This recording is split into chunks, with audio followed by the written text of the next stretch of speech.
Okay, let's Let's go. okay.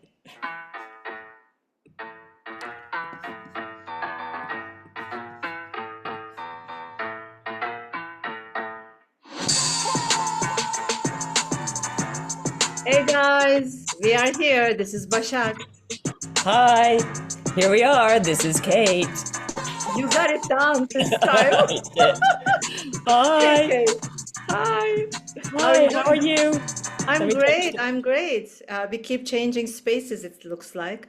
You are not in the city or not in Connecticut. Where are you? No, actually on Martha's Vineyard visiting my mom, which is lovely. And you're still in Turkey, right? I'm still in Turkey. I'm going to be in Turkey for a while, just in different spaces, just moving around a little bit.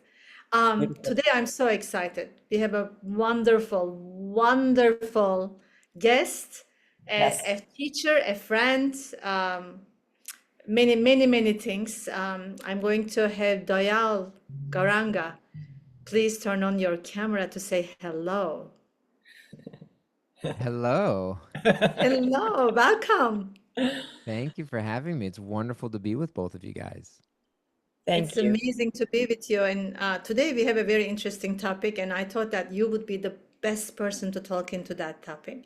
We wanted to talk about the intersection of spirituality and mental health. I'm going to dive in right immediately Let's dive because I in. mean, Kate and I always talk about this, how spirituality impacted our lives Mm. emotionally, mentally. Many challenges that we faced, both individually and common challenges, we feel that through spirituality we were able to overcome some of those. So we wanted to kind of delve into that and get somebody like you. And I just wanted to give you a very brief, how do we know you? And there's so much that we don't know about you, of course, that you would fill in for us. But I met Doyal, I don't know how many years ago. It's been a few Been, years. been a while, But yeah.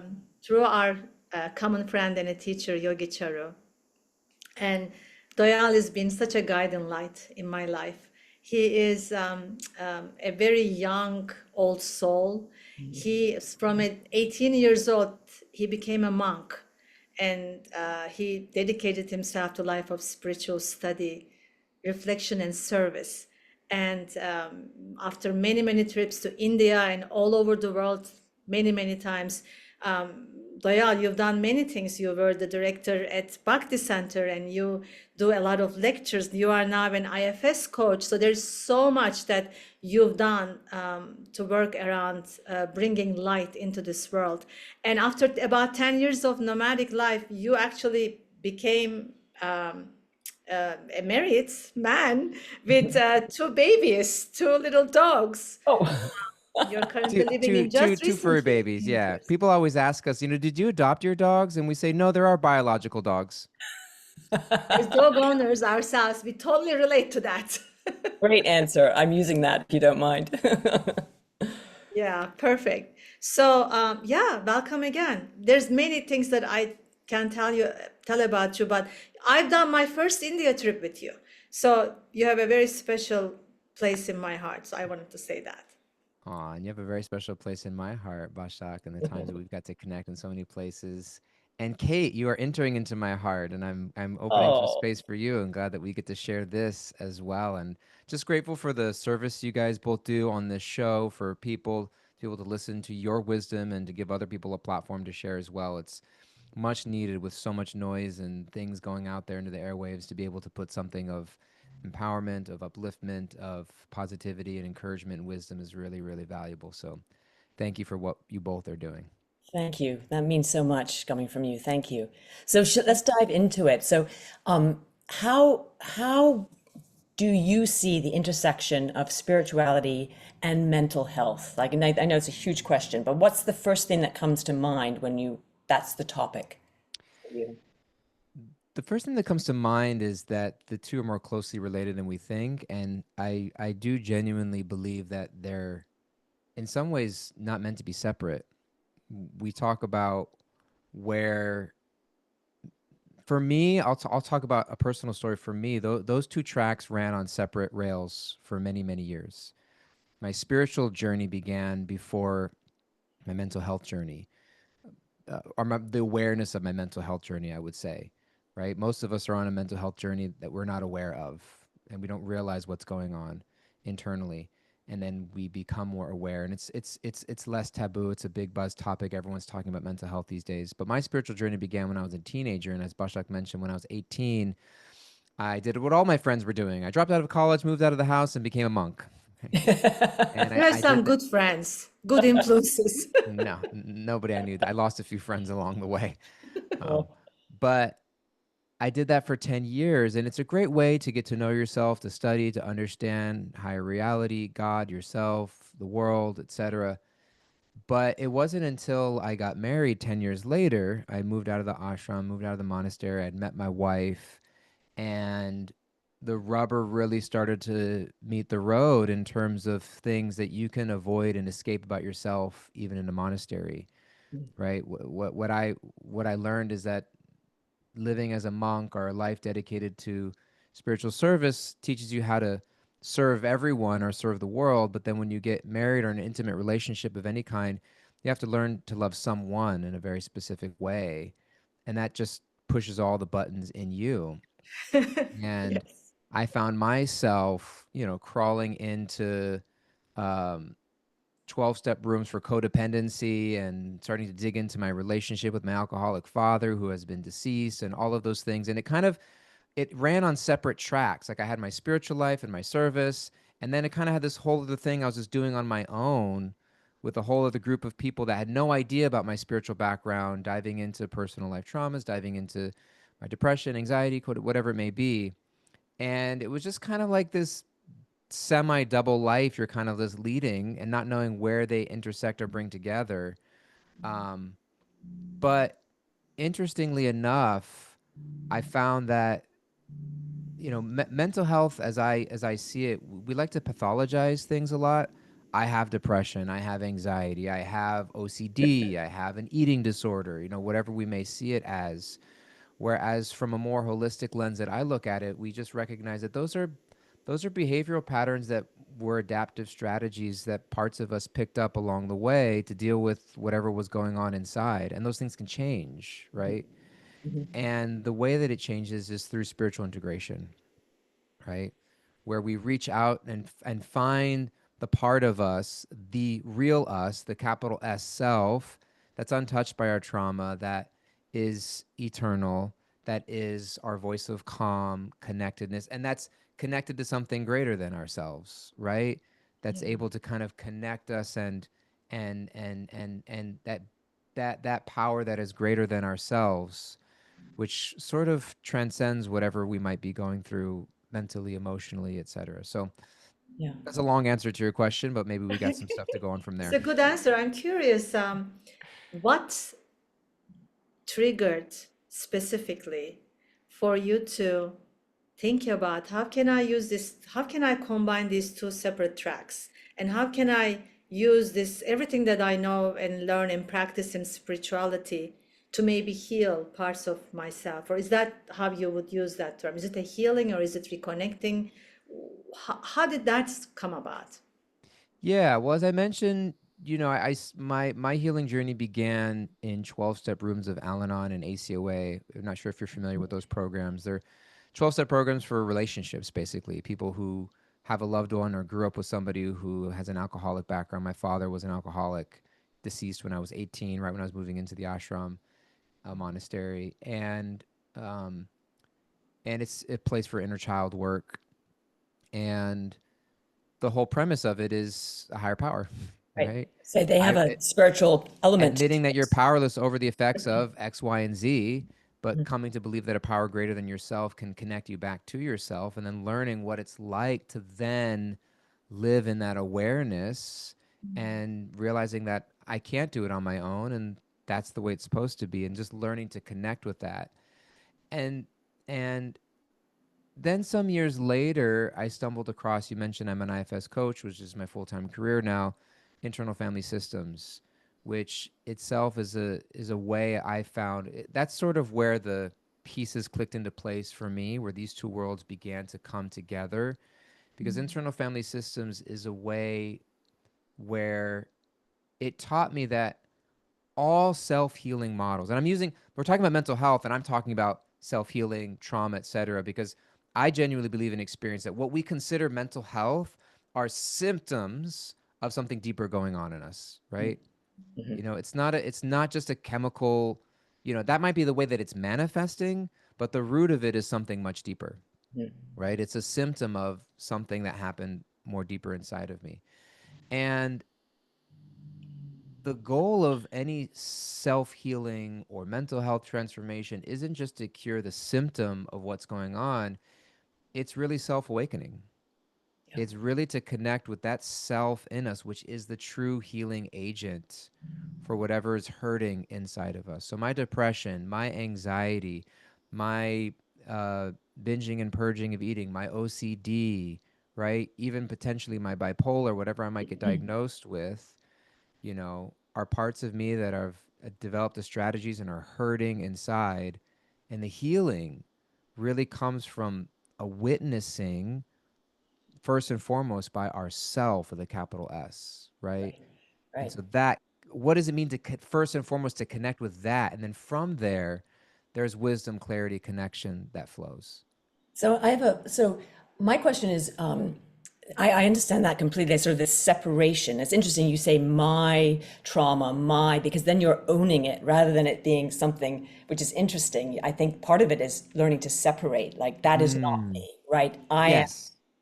self with a capital S, right? So how do you, when you're working with people, because I'm assuming you're doing this work with people now, that if they do not believe or in a higher power, like how do you move through that, or can you, or is then this not for your the system, that you're talking about? Have you had Great. those issues? Yeah, great question. I'll answer the second part of what you said first, and that's this is true with any work that we do as a teacher, as a coach, whatever. We're not for everybody, and everybody's not for us. Right. We just have to accept that, Yeah. and So true. that's not just okay. That's good. That's just the way that it is for everything. So some people just aren't looking for what we have on offer, and so much of the frustrations we have in life is because we're trying to order something that's not on the menu, right? Or we're trying to serve something to somebody that they don't want. I'm walking into, Lombardi's pizza shop looking for spring rolls, and they're just not there. And I'm behind the counter trying to tell the chef to sort of put a spring roll together. And it's like it's never going to be good at like go down to the Chinese restaurant down the street. They've got great spring rolls. And it doesn't mean that now we have to get into the competition like what's better for dinner, pizza or spring rolls. It's like no, they're both good options. It's really just what are you looking for right now? What's going to help you and serve you best? And so as coaches, therapists, counselors, healers, teachers, it really requires us so much to step out of that egoic state, the parts of me that need validation, the parts of me that need to prove that I'm good or the best or whatever it may be. And just that service mindset of how can I be of service and help? And if there's a way I can be of service of help, let me be that. And if not, then may God, may the universe, may your own higher power guide you where you need to go. And that's the faith that's required in many ways to do this work. Spirit with a capital S is always our co-coach, is always the co-pilot in whatever work that we're doing. And to answer the first part of your question now, I think there's very little education that's needed with clients or people you're working with, or we use the word client, but anyone that you're working with, because it's even if you tell them, now they're just going to be thinking about it cognitively, trying to understand, which even if they kind of understand, so what? It has to Right. be an experience. And so we're Absolutely. just guiding and facilitating. Like me as a practitioner, I'm holding the awareness and belief that I know they have a core sense of self. I know they have the capacity to heal and witness what's there. Gabor Mate says this often, and it's a trending idea of trauma that it's not what happened to you, it's the way you experience what happens to you. And it's the aloneness that we experience through what we go through, Yeah. right? Yeah. It's not so much that, I was bullied at school, as I was bullied at school, and there was no one to process it with and tell me, go back home and tell me I was okay and share it. And it just gets stuck inside. And so becoming our own self-witness, you don't I do find that the more I try to explain that to people, the more it just gets heady. And then they just Yeah, get to decide, I do or don't believe in that. Right. As right. opposed to just gently, curiously, compassionately over the course of one session, two sessions, a week, a month, a year, whatever timeline it takes, to all of a sudden bump into, oh, underneath all of that, I just bumped into something inside of me Yeah. that's curious, compassionate, calm, connected. Oh, wow. And now they become the leader in their own system. And it's a beautiful thing to witness and watch Yeah. and Wow. I unfold. love that you actually very quickly summed up some of the really beautiful sutras from Bhagavad Gita, right? About when you were first mentioning, I'm not everybody's cup of tea conversation. Pretty much, I'm just making it very like a foolproof. That that beautiful sutra of do your own duty, don't do anybody else's dharma. That was Yeah. so lovely. Yeah, because Yeah. we think that, we can do everything, right? The society wants you to do everything in this certain way. So nobody is really looking around for their own unique gifts and individuality to really work through that, to discover that. Yeah, and everybody has a God in their life, and it's not me. Thank God. And Thank we God. do that whether it's in the healing profession, whether it's in the teaching profession, whether it's in the intimate romantic profession, right? This whole idea of soulmates and you complete me and you're my shelter and all of those things. We can support people in that journey and we can be walk alongside, but we live in a lot of ways, and this isn't a dig or to get into a huge philosophical debate, but we live in a very atheistic society in many ways, where when we remove God from the equation, right, because of trauma, because of spiritual trauma, because of religious abuse, for good reason, people just kind of you just leave God out of the equation. Like every superhero movie, what is it? Some superhero is going to come in and save the day. Saving. Like you never hear this thing of like God's going to take care of it. You're right, which if there's just this woven into the fabric of society that just kind of removes that equation, and so we now just naturally are left to depend on people to fill Yeah. my cup, to be everything for me to be everything for somebody else, right? And it's a huge, heavy burden to carry. It's such a And good thing you said because this is something that I talk to some of my female clients, students says a lot that, your husband, your partner, your girlfriend, whoever cannot be having all those roles. You can't expect them to fulfill becoming a friend, a lover, a teacher, a guide, a nurse, a doctor. Like, but there is that under. I think we just fed so many stories that it came to that. And you said that so beautifully when you take the God from the occasion, then what do you put in the center? yeah, Yourself. Yeah. And is And that that's not really a right, good way of living, I guess.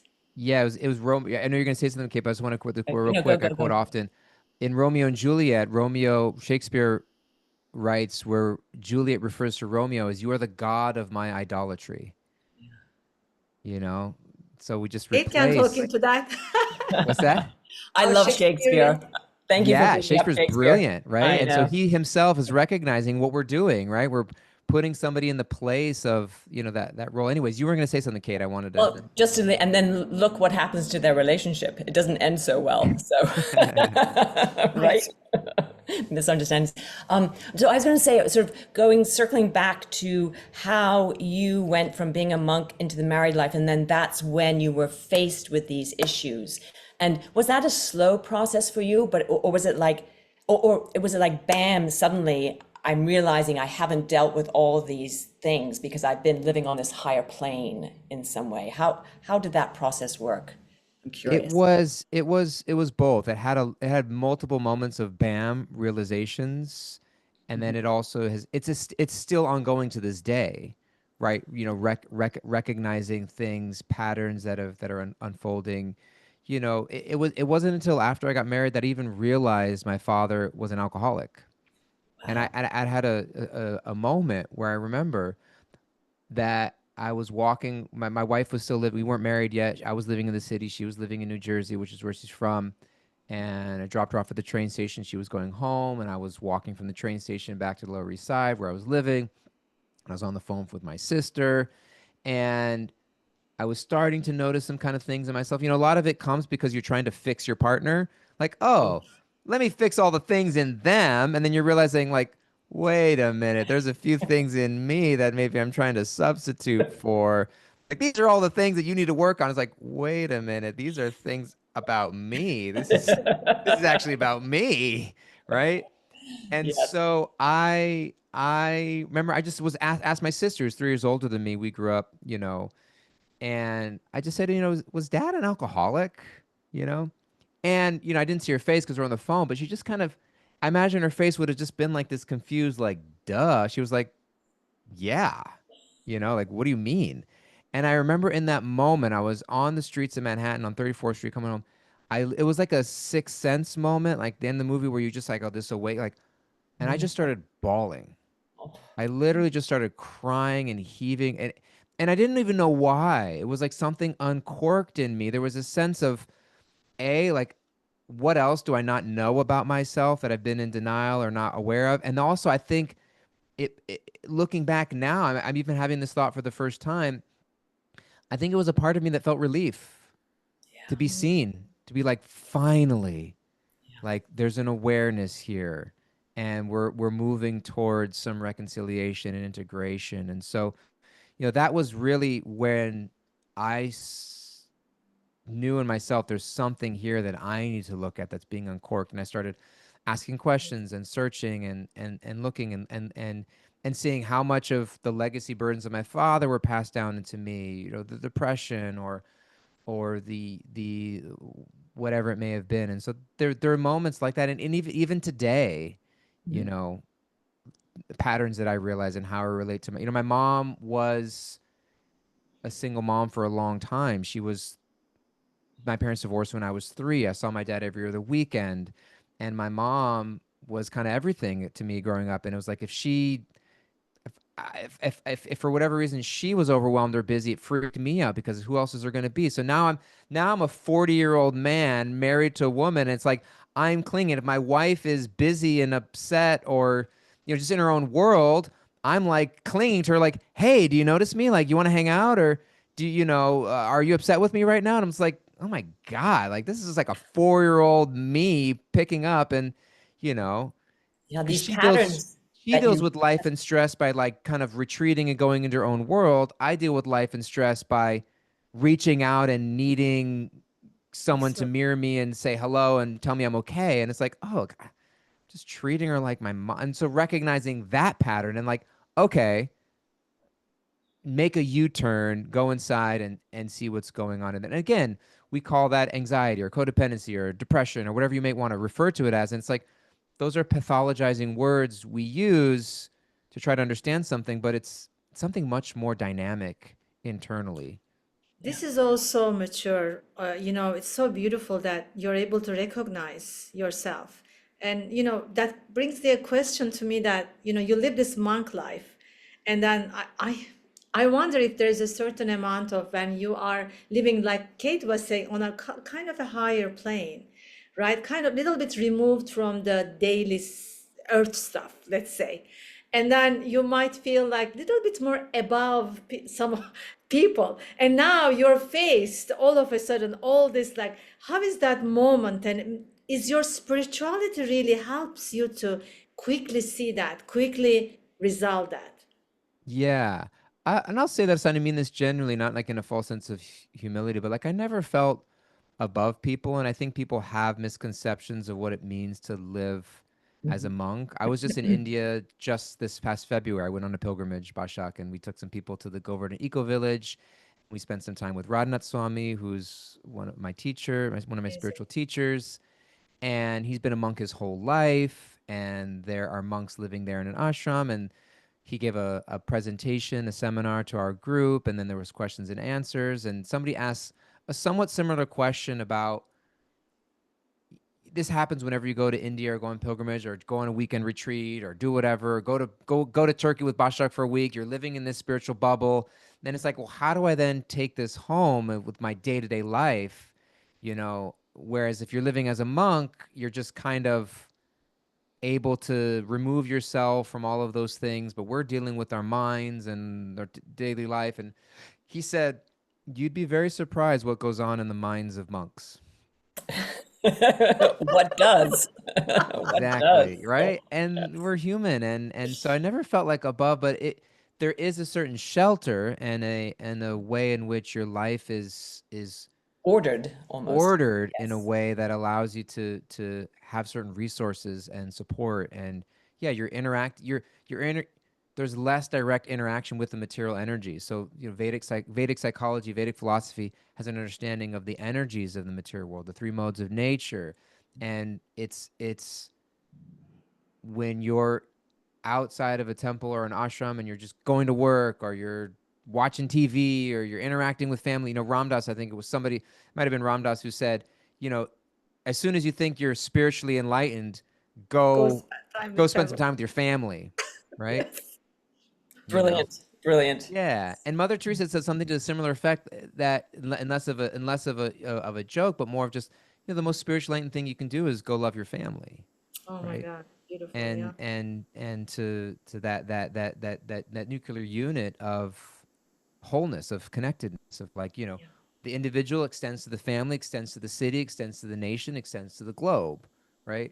So I think that for me, and it's interesting because I just moved out of the city and we're in New Jersey now. We just bought a house, and there really is that sense of, oh, we're out here in the material world, and if something fixes, I don't just call my landlord and he takes care of it. Like, because even for the first 10 year, we've been married for a little over 11 years now.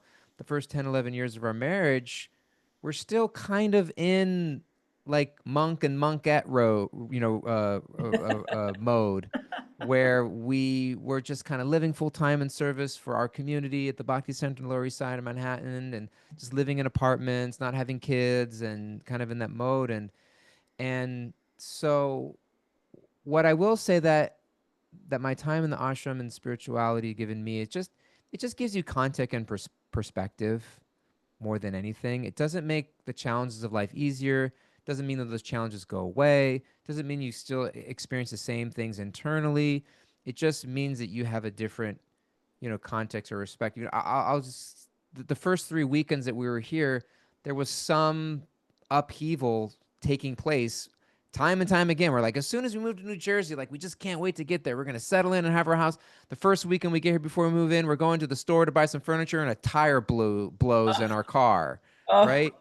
And it's like, oh. okay, we spend the whole day fixing a tire. It never happened to us before. Maybe New Jersey's trying to kick us out. The next weekend we move in. Finally, the day we move into our house, our water pump breaks, Oh. and we have no water, and delays our whole move in, and then this thing after the other. Okay, the weekend after that, we're finally settling in, and this is not uncommon in New Jersey. It's trigger warning. It's a little sad. We get hit by a deer on the highway. We're Oh my driving God, that's home. my worst fear. Wow. It was horrific. It was sad, and Is and deer okay?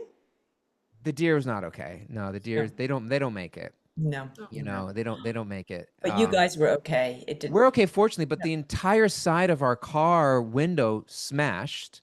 My wife was laying fully down because we were bringing a screen door home from Home Depot. The entire side window smashed and shattered all over her. She's okay. The side view mirror crash, and I'm going home to sell some used AC conditioners, and there's some people waiting at my home from Facebook Marketplace. And I'm like, I just got hit by a deer, and I'm still processing. And it's like, you know, I tell no. people, you can't escape the material world, Oh. even in New Jersey, In New Jersey. right? And so, and then my wife and I made a joke because we're like, okay, we're finally just going to get to settle in, build our couch, sit down at night and just watch a movie. And I'm like, we're not learning our lesson here, are we? We're like, we still just think that it's just, okay. Oh, and the universe is trying to tell us, like, there is no permanent sense of comfort in this world, whether you're driving the car, whether you're the deer, whether you're whoever. And so when things don't go our way, it becomes a reminder as a spiritualist, oh, oh, it's not meant to go my way. It's Mm. never going to fully go my way materially. And there's a bigger context.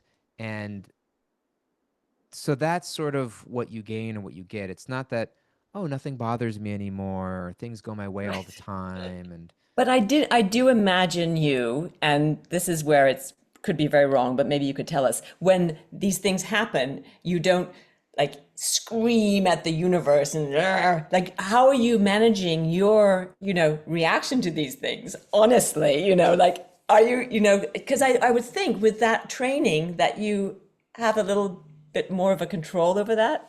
yeah, I don't scream Yeah. at the universe. I just Yeah. implode on my couch in a puddle of tears and just get depressed all day. No, I'm joking. Oh.